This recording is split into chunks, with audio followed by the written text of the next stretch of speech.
Madame, monsieur, bonjour, bienvenue, il est 13h. Aujourd'hui, dans Israel Insight, c'est bientôt les vacances de Pâques et ça sent la mer, le sable fin et le soleil. Pourquoi ne pas partir en Thaïlande? C'est l'une des destinations préférées des Israéliens. Le coût de la vie est très bas. Une fois sur place, le logement, la restauration, les transports ne sont vraiment pas chers.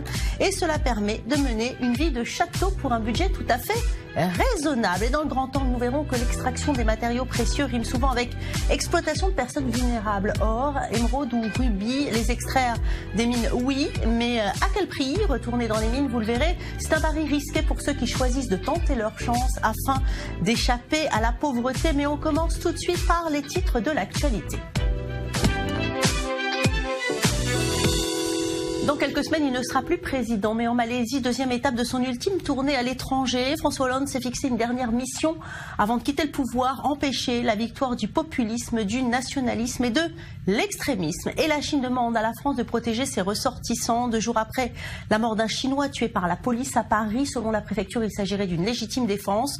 L'homme avait attaqué et blessé un policier à l'arme blanche, un incident suivi de violents heurts devant le commissariat du 19e arrondissement. 35 personnes ont été arrêtée. Et la nouvelle ambassadrice des États-Unis à l'ONU, Nikki Haley, a promis devant la plus grande organisation américaine pro-israélienne que le dénigrement de l'État d'Israël aux Nations Unies s'est terminé. Nikki Haley a assuré qu'elle n'avait pas l'intention de faire figuration face aux résolutions anti-israéliennes examinées par le Conseil de sécurité. On l'écoute tout de suite. Ce que je peux vous dire, c'est que personne aux Nations Unies n'ose me parler de la résolution 2334. Et j'ai tenu à ce qu'ils le sachent. Ça s'est passé, mais ça ne se reproduira jamais.